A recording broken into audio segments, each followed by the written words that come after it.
এখানে y is equal to x sin 2 pi by t bracket b t plus x বুঝতে পারছো ভাই? এটাই হবে আমাদের আনসার। এই ছেলে তুমি এই বসে আছো জি স্যার। না আসলে স্যার ছোটবেলা থেকে চলবে ইউনিভার্সিটিতে পড়ার অনেক ইচ্ছা ছিল তো তো আজকে এখানে ক্লাসে বসে আছি স্যার, অনেক ভালো লাগতেছে। এত ভালো লাগে কিছু নাই, এদিকে তুই কি বলো এখানে x এর মান কত? স্যার এক্স এর মান, স্যার এক্স খুবই একটা নিকৃষ্ট প্রাণী যা আমাদের জীবনকে ধ্বংস করে দিয়ে থাকে। তুমি এটা লিখবে তুমি পরীক্ষার খাতায়? হ্যাঁ, বই বলতে এগুলো লেখা ছিল।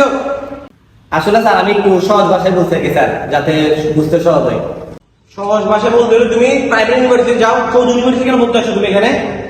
কেউ কি আসবে এখানে যে বইয়ের পাশে আমাকে এটা বলতে পারবে? তুমি দাঁড়াও। স্যার এক্স হলো একটি ব্যক্তিত্বহীন প্রাণী যার মান সম্মান বোধ বলতে কিছু নেই। এমন এর পাশাপাশি এক্স হলো একটি খ প্রকৃতির মানুষ যার কোনো ব্যক্তিত্ব নেই। এক্স আমাদের জীবনে আসে হলো স্যার আমাদের জীবনটাকে ধ্বংস করে দেওয়ার জন্য। পাশাপাশি এক্স হলো একজন প্রতারক, যে কিনা প্রতারণা ছাড়া আর কিছু সুবিধা না। এর পাশাপাশি এক্সের গুরুত্ব আমাদের জীবনে খুবই অপরিসীম। বাহ, গুড গুড। এরকম স্টুডেন্ট দরকার আমাদের। স্যার আমি তো স্যার সেম কথাই বলছি, একটু সহজ ভাষায় আছে স্যার। এটা কোন ধরনের কথা স্যার? আমার tap Google note tap Google sir, এটা গেট আউট। আচ্ছা হ্যাঁ, বুঝতে তোমরা তোমরা এটা করে বুঝছো না? আচ্ছা এটা তোমরা কথা তুলে নাও এখন। এটা খুবই গুরুত্বপূর্ণ, এটা কিন্তু মাঝ পরীক্ষা।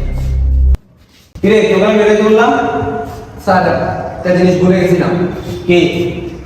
Sir x mechanics, hydraulics x, engineering x, basic x, engineering basics x of fundamental theory of statement. আরে তুমি বলতে কি চাচ্ছ?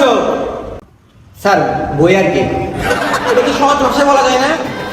একটু আগে স্যার সহজভাবে বলছিলাম, আপনার স্যার সহজভাবে ভালো লাগে না।